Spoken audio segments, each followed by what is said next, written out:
Well, good morning. April Marie here, filling in for Andrew. Steve West ran away. That first hour, he was like, "I'm done." Threw up his hands. No more. He does that every day. He gets Daggum. out of here. He's like, "Enough is enough." There's cookies in there for you. I heard. Thank you very much. There are three types. There is a snickerdoodle. There, I believe, is a chocolate chip, and then I think the other one's an oatmeal something or another. I don't know. I've never had a bad cookie from there, but I didn't know what the preferences were, so I got three different ones. I'm easy to please, so thank you. There you go. I will eat them. I am a terrible influence on producers. I'm pretty sure that my Montgomery producer gained 20 pounds because we had a lunch. I was a lunchtime show, basically like this, and we had a restaurant that was sponsored us, and I would stop on my way into the show and get food for both of us. And so that is my rule. If I'm stopping at Starbucks or I'm stopping, in this case, I stopped at Hello Bakery, which is a little just cute hole in the wall bakery that I love. And it's like if I'm bringing me something, I have to bring you something too. You can always bribe me with food. Yes. Yes, it's never healthy, by the way. There are no circumstances in which I'm walking in anywhere with a salad. RFK, RFK's feelings be darned. Well, the bad. If it's bad for you, it probably tastes pretty good. It's true. It's true. And I say RFK. The fact of the matter is, who I have to worry about. We have to worry about is Brian Christine. If you don't know this, the person who replaced Rachel Levin, the dude. Speaking of dudes who think they're a chick and putting on a dress will change that. Uh, Rachel Levin, the person who replaced him was Brian Christine, who is a Mountain Brook doctor. I don't know if you knew that. Who I did not. and he goes to my church, and he is a incredible guy. He ran for state senate a couple of years back, and he is now like number two, number three over at HHS, and it's really cool because I have just been a big fan and big supporter for years, and so now I was on the way in. The Dixon and Vining were talking about the RFK, the food pyramid, and how that's changed as I'm like eating a pastry full of sugar, basically, and delivering cookies. And I thought, oh, RFK is not going to like this, but it's Dr. Brian Christine, Admiral Brian Christine. I now have to worry about outing myself too.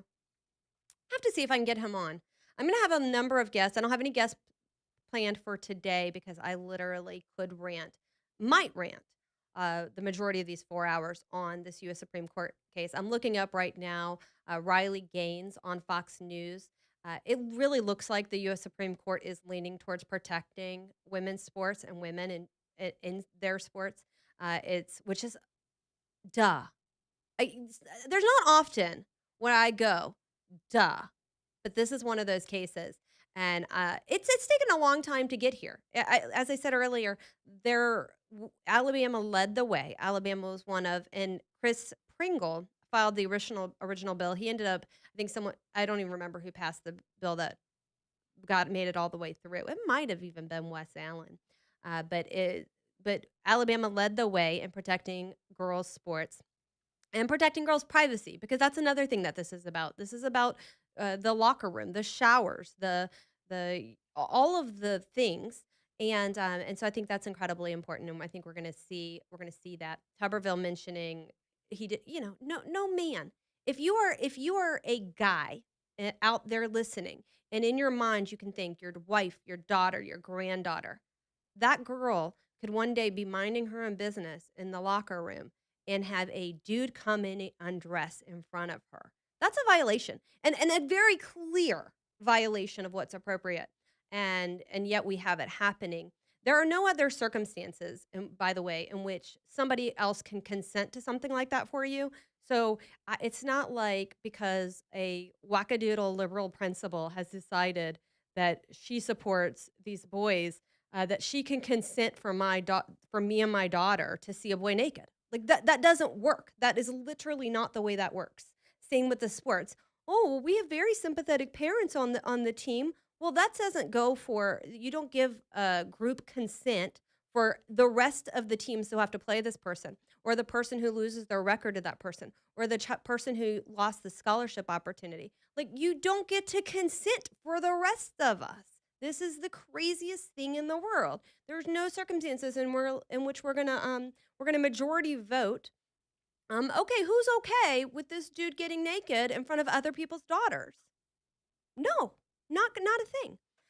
Okay, I mentioned a little bit earlier, the legislative session has started.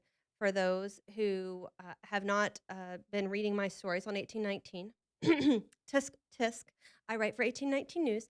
My stories primarily have focused on education since I switched over from municipal coverage, but I have been covering qualifying, which I will get to a little later in this program because I have gone even as recently as Monday, went up to the Republican Party of Alabama headquarters for Steve Marshall's qualifying.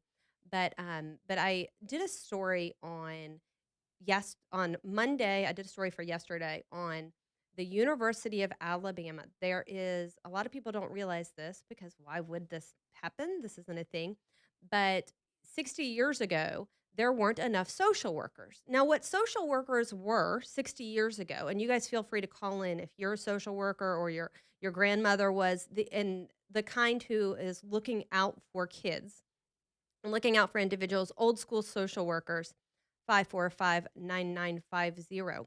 Well, the profession's gone woke. Even worse, the schools and colleges have gone woke to a point where last night I was looking at materials, class syllabus, study guides, different things for different School of Social Work programs in the state of Alabama, and it's all of the DEI, all of the gender ideology, all of the radical. And you are expected, if you're a social work student, you're expected to go along with this like this is reality.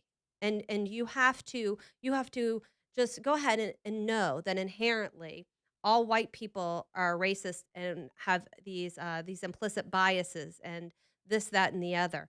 You have to go ahead and understand that there is a heteronormative. If I had a dollar for every time in the last 48 hours I've read the word heteronormative, there's this heteronormative aspect of schools and businesses and workplaces. And you're like, what has social work become? And then think about the fact that all of the defund the police, what they wanted was they wanted social workers on the scene. And now I'm reading what social workers are being taught, and you're going, wait, we're gonna bring these people out. Well, the University of Alabama program has been hijacked. No two ways about it. I will I have already uncovered some wild things there. Even last year, they held a training session where you could get continuing educations if you're a social credits if you're a social worker in the state of Alabama, and that training program had all of the divisive concepts, all of the anti-racism, the anti-racism ideas, all about biases and all the nonsense. Um, the it had all of that in there. It had, again, the LGBTQ, how to be an ally, all of this stuff. And this is being promoted by the University of Alabama School of Social Work. Well, here's the thing, is they're carved out. Up at the legislature back when there was an actual shortage of social workers, carved out this program and said the university will have this standalone program. Well, by the grace of God, Representative Danny Garrett is like, no, the university needs to have control of all of its programs and of all of these dated things that that the legislature has handcuffed them on. And so he is working to do away with that, do away with the idea that has to be a standalone. And the standalone program has been hijacked. And by the way, has been hijacked for a long time, so far as I can tell. If you look at the speakers they bring, they're primarily Democrats. If you look at the speakers they bring, a whole lot of the social justice. Whew, heteronormative and social justice. Those are buzzwords that are all over the current program. I'm going to be looking at the social work programs around the state, but in looking at legislation that has been filed in Montgomery for this legislative session, that's a good one to follow because as here's the thing is and I know you know this as conservatives, there are good people who want to go into these health and human services types, these helpful, these roles. and then they go to school for it. They go to an undergraduate program, and they basically just have the good sense, um, and common sense concepts that they were raised on, beat out of them. That they have, in fact, by supporting a traditional family, by supporting ideas that fairness means something in this country, they are being they're being taught that this is all wrong and bad. And so when I look at legislation, there's a handful of pieces of legislation, and I'm going to get into some of them today that I'm supportive of. I wrote about that one in particular because I've written about bad things happening at that program, from the training I talked about a little while ago to the, let's see if I can get this right off the top of my head. It's a queer, radical, um, he's not trans, he's non-binary Muslim Canadian that the University of Alabama, not School of Social Work, not only gave one of their coveted spots to, but gave a 3-year teaching contract to. The dude celebrated the life of, after he was killed, a Hamas terrorist. And this guy got a 3-year contract to teach young minds at the University of Alabama School of Social Work. The program has been corrupted, and by the grace of God, Representative Danny Garrett is trying to fix it, and is going to fix it. So you guys hold tight. I'm going to get into some of the other things we're seeing in Montgomery. Last night, the state of the state with Governor Kay Ivey. We'll talk about that. And yes, I will get back to some of the other national issues. I haven't been on since the shooting, the ICE agent acted in self-defense. So I want to talk a little bit about that. So those things and more coming up on The Line, but with April Marie.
Well, good morning, everyone. April Marie here. Was talking about the bill that will change the School of Social Work. We have so many programs in this state on our college campuses that have been hijacked by leftists, and we're going to get rid of them. We as a state, we as those who are invested in the next generation, we have got to take action. We can't just sit back on our laurels and say, yeah, we've seen this.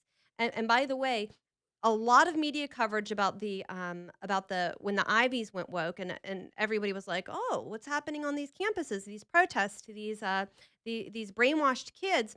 It's happening here in Alabama, and we have to make sure it's a priority of ours to fix it, because that's where and bottom lining it for you, K-12 and colleges, this is where our future lies.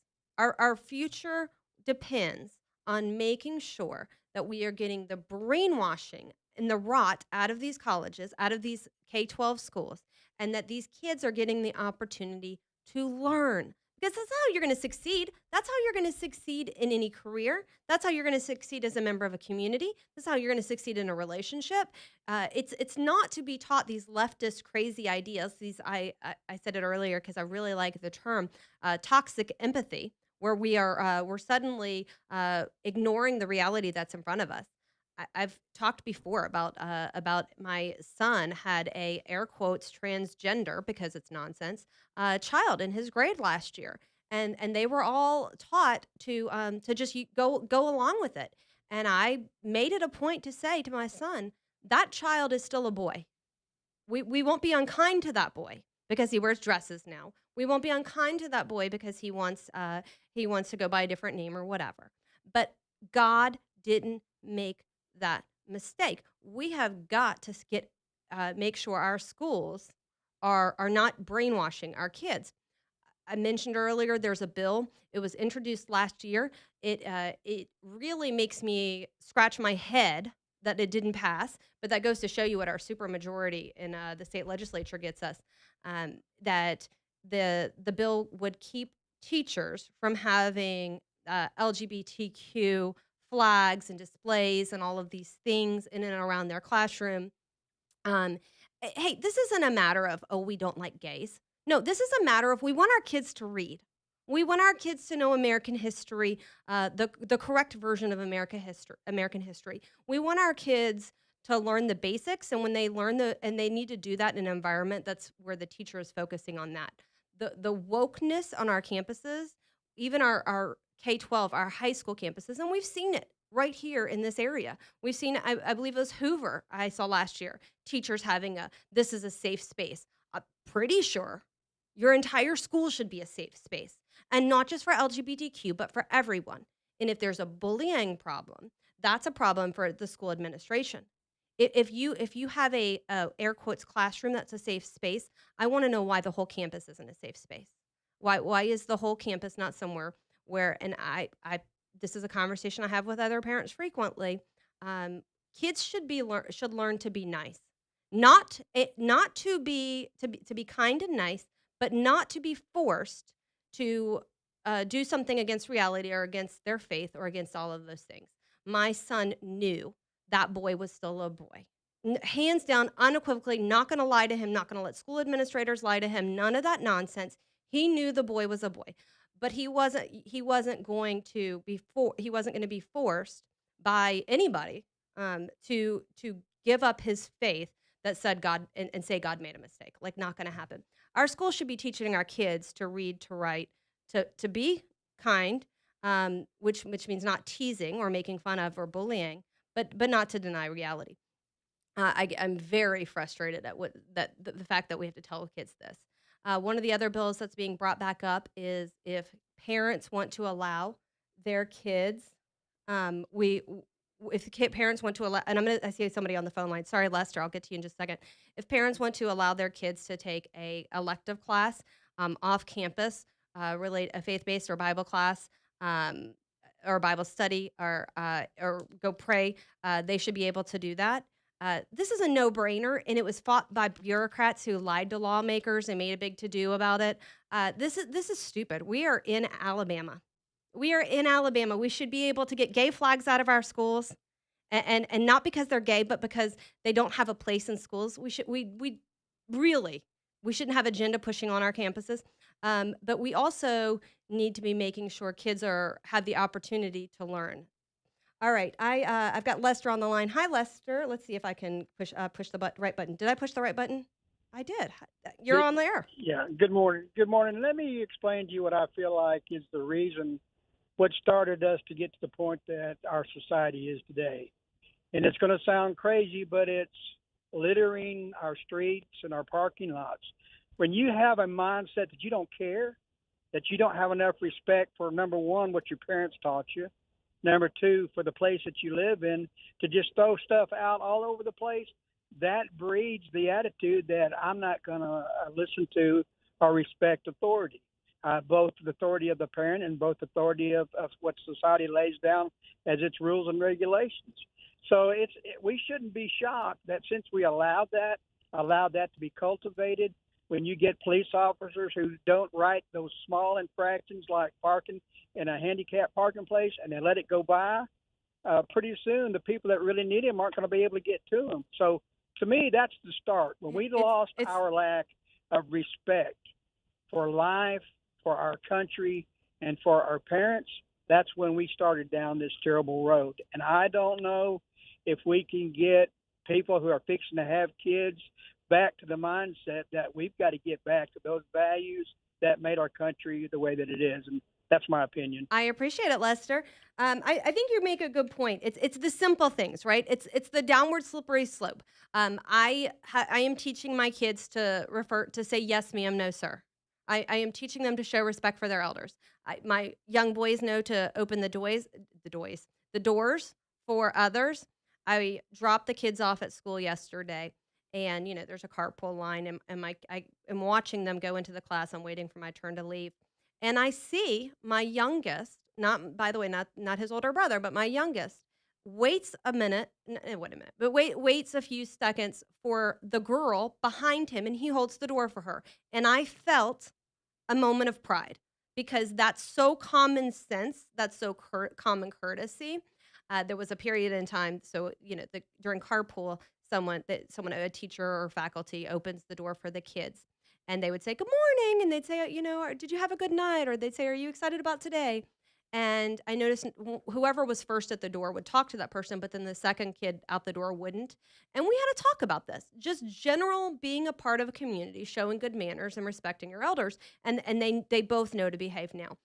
Littering is an easy sign. I go to communities or can drive through communities, and you look around and you say, if you don't value your property, this is one thing we've learned. And you look at all of these programs that give handouts.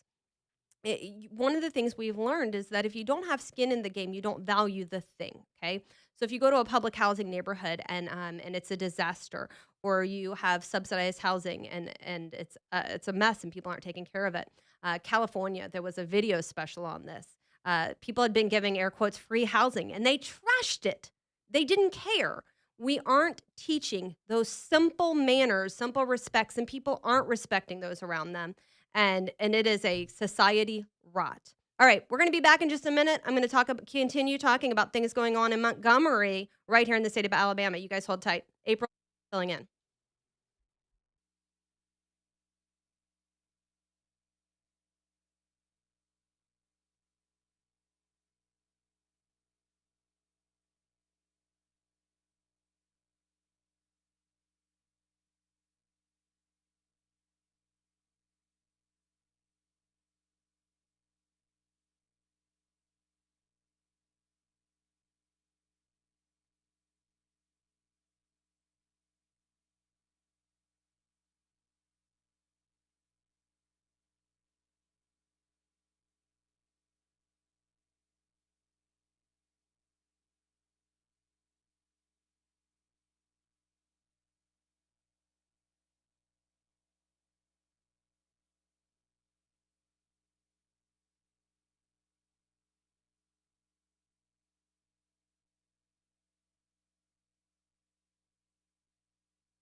Well, good morning, everyone. April Marie here, filling in for Andrew. If you're watching the YouTube, which is Real Talk 99.5 TV, I put it on my X if you're an X follower. I don't use Facebook. It's a thing. I know. I just absolutely I suck at it. Not gonna lie. I have too many. There's too much going on. So if you follow me on Facebook, it's going to be incredibly disappointing because very rarely post. And when I do post these days, it's actually what I've taken to posting, and those of you who follow me there know, I don't encourage that, by the way. Um, I post funny accounts that I follow now because I primarily use Facebook for a lighter timeline scrolling. My X scrolling is, and I was talking to someone about this just a day or two ago, that a lot of what I consume, probably not healthy, by the way. Probably somebody out there can tell me how unhealthy this is, but I call what it's rage reading. I follow a lot of leftists to see what they're saying, and just I follow my timeline. I'm like, what is happening? Or I follow things that where people on the right who then repost like your libs of TikTok kind of thing, where I'm like, wait, there's somebody at a school doing what now? There's someone at a school saying what, or how is the left distorting this fact? My Facebook is a kinder, gentler April Marie. It's a kinder, gentler timeline where I post comedians that I follow, or I post funny things that I find. Recently, I've taken to this. There's a woman who does a lot of Southernisms. So if you've grown up in the South, or you have my grandma, one of the most Southern people I know, uh, you'll hear like figures of speech and so she's constantly posting that. So that's what I do on my Facebook. But on X, very active on that. Posted the link to the YouTube where you can look today in support of what's going on at the U.S. Supreme Court and women athletes there. I've got on my woman T-shirt. Crazy that you have to wear that, by the way. And it's funny because if you know, you know. Like if you see me out and you know who I am, you know why I'm wearing this shirt. There are people at the grocery store who will kind of look funny, like, huh, interesting. Because they're like, why do you need to say that? Well, because we're in a weird time and place where we have U.S. Supreme Court justices who can't tell you what the difference between a man and a woman is. Silly. Okay, I was getting into, I don't know why I said there. I was getting into some of the things to watch for in Montgomery.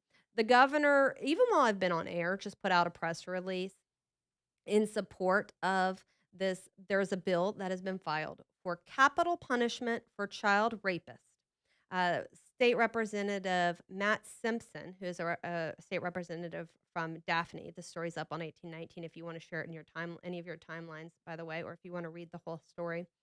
State Representative Matt Simpson is working to protect Alabama's children from child sexual predators. The piece of legislation, which is sponsored on the Senate side by April Weaver, would extend the death penalty to child rapists. In a quote, he said, "I've done these cases in my career as a prosecutor. I've prosecuted cases where children are the victims of rape, sodomy, and sexual torture. I've seen what it's like to have a 3, 4, 5-year-old child who's be the subject or victim of this. It's the worst of the worst crimes, and it deserves the worst of the worst punishment." Florida has passed a law similar to this, and in 2023, in 2024, Tennessee passed it. In 2025, Idaho, Oklahoma, and Arkansas passed it. It did not pass last year, even though it was introduced.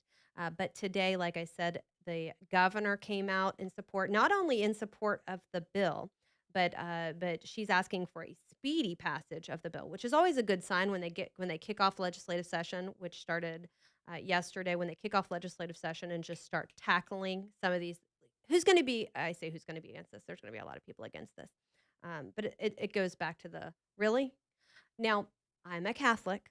Most of y'all know that. I'm a Catholic. The Pope is very much anti-death penalty.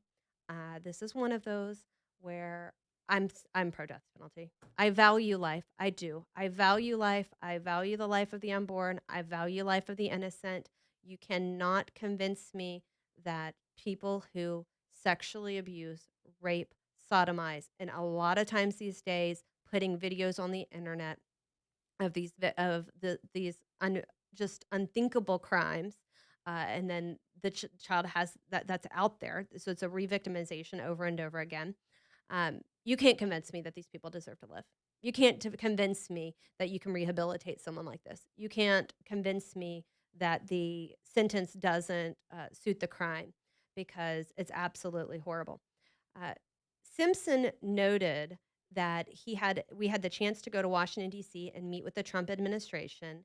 They talked about specifically about this bill, and so the White House is supportive of this bill. This is I know the death penalty itself is controversial.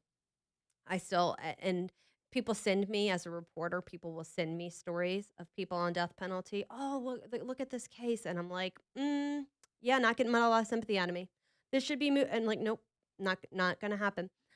This is one of those cases I'm absolutely wholeheartedly, fully supportive of this bill passing, and I'm gonna ever for the next couple of days talk about it. We'll see if it does move swiftly. Again, even since I've been on air, Governor Kay Ivey has come out. This was at 10:45 this morning.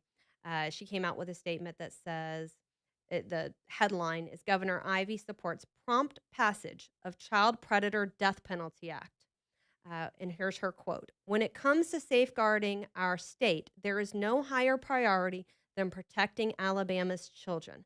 The passage of this Predator Death Penalty Act will provide the strongest legal shield possible for the most vulnerable of our society, our children. Their precious lives and Alabama's future depend upon their preservation, and we must not let them down. I call on lawmakers to pass this urgently needed legislation as soon as possible so I can sign it into law." So that is House Bill 41 and Senate Bill 17. If you have a relationship with your lawmakers anywhere in this listening area, anywhere in the state of Alabama, I know I've got friends listening down in the Mobile Baldwin area. Hello, by the way. If you wherever you are, take a minute and call your lawmaker or text your lawmaker if you got that kind of relationship. Send them a Facebook message and tell them how you feel about this bill. This is a no-brainer. There are times in which there are pieces of legislation they got to wheel and deal over. This is not one of those. And if you can't wrap your head around the death penalty for child predators, I want you to go look at what happened in Bibb County. I want you to, with painstaking detail, research every news story. You start with 1819 because that's what I'm telling you to do. Every story about what was happening in Bibb County to those children. They were being horrifically abused. Allegedly, there were mothers and parents involved. They were being trafficked. They were being filmed in a bunker in a basement. It was as horrific a crime as you can imagine, and it's not the only one of its kind. And it's something we should absolutely, as a society, I'll talk about the slow creep of things, the rot of things. This is one of those. It should absolutely be a death penalty situation. If you believe in the death penalty, you've got to believe in this bill. If you don't believe in the death penalty, then you're probably not going to be for this bill. And I have a respect for those of you who your faith tells you not to. But I am a firm believer that the innocent life should be spared. And in this situation, these are horrific pedophiles. And we hear a lot as a nation. I've talked about this before. When people talk about Epstein, this is happening in our communities. Human trafficking and child abuse and child sexual abuse is happening in our state, in our communities. You go look at Covenant Rescue Group and you look at the stings and the operations they're doing. You look at the data and statistics. I went to a Covenant Rescue Group and listened to Jared Hudson talk.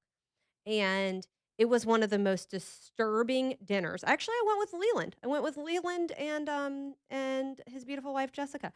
And it was one of the most disturbing speeches and events I've heard in terms of speeches. And you hear what's happening and the people they're picking up off the street here in our state and what those people are saying and soliciting children who they think are children but are law enforcement officers. And there's no way to look at this and think this bill shouldn't pass because it absolutely should. All right, I am going through. If you're just tuning in, April Marie here, filling in for Andrew. I know you get a lot of national news here on 99.5. I'm making it local. I'm going to talk about started the show with the SCOTUS case. Probably get back to that because I got some very strong feelings on it. Riley Gaines still on Fox News now talking about it. Uh, I talk about the Alabama responses to that. This hour, I have gone into some of what's going on in Montgomery, and I'm going to continue that. So, started it with the School of Social Work at the University of Alabama, changes to the administration there, bill filed. Now the capital punishment for child molesters. I'll get into some of the other bills and some of what Governor Ivy talked about in her state of the state coming up in the next segment. You guys hold tight. Back in a second.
Well, good morning, everyone.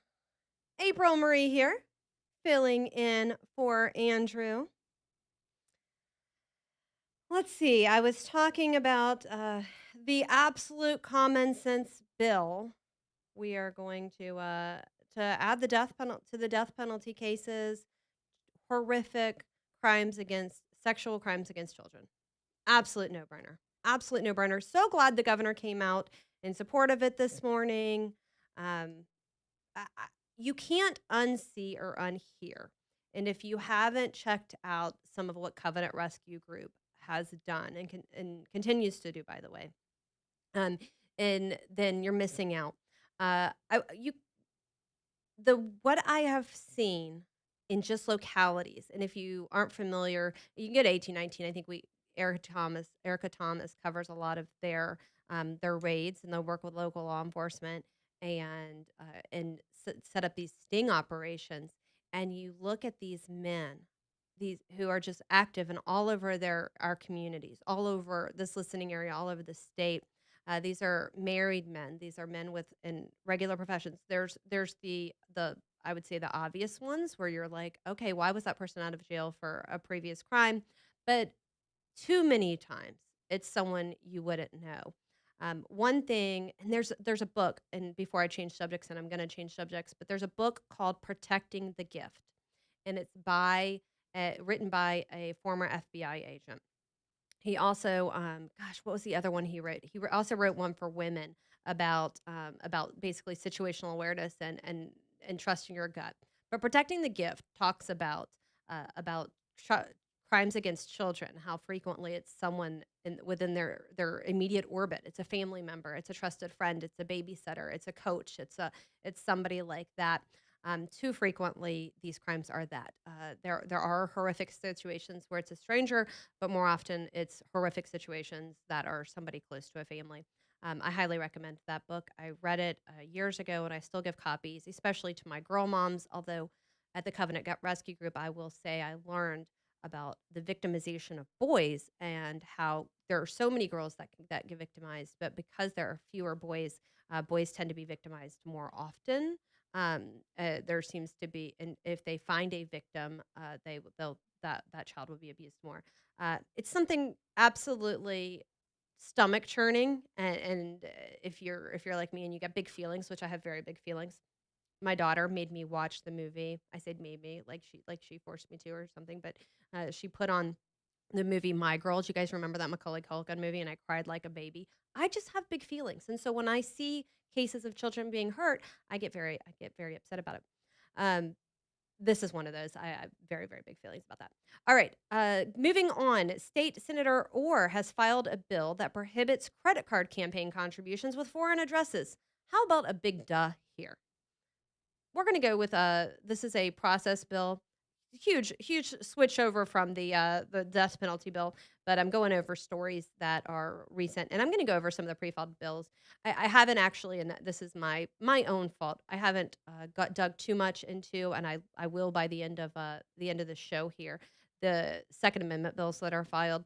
This is a process bill. There's actually been a couple of them dealing with out of the country, whether it's the bill to keep people from naturalized citizens from running for governor. But there's a lot of foreign related bills. This is one that would prohibit principal campaign committees and political action committees or even political parties from accepting campaign contributions made with a credit card via the internet unless the contributor provides a verification value or code that the billing address is in the United States.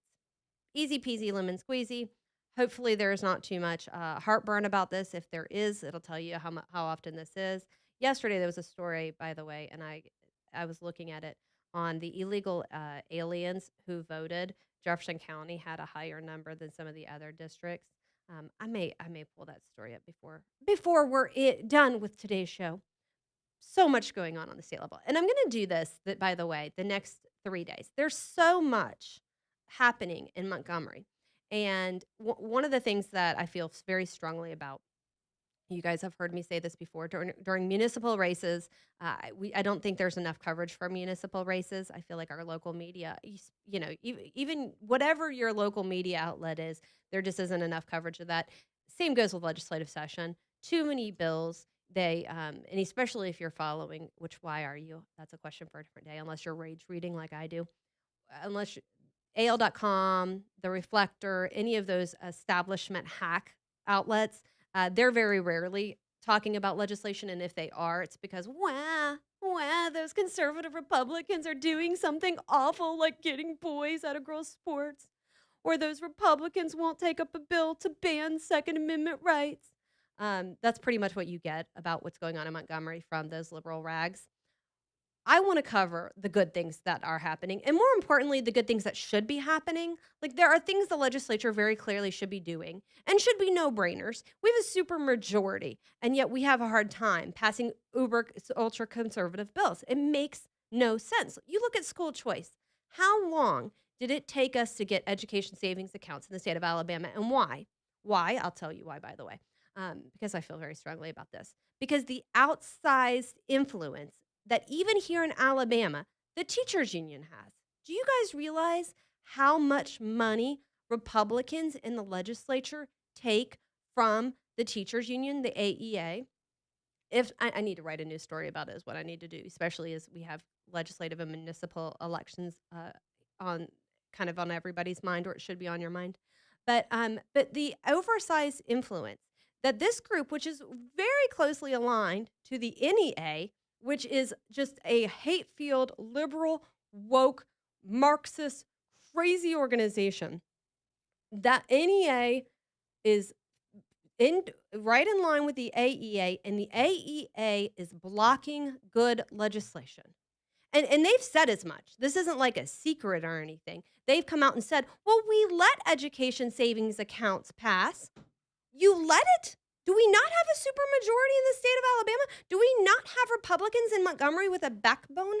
When you're looking at these races against incumbents, Leland just walked in. When you're looking at these races against incumbents in the state of Alabama, I want you to keep that in mind.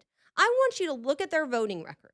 It's not what they talk about, okay? If you are waiting until you get campaign mail from a candidate, if you are waiting till the radio ads from a candidate, you are waiting too long. What you need to be doing is saying, what are you doing this legislative session?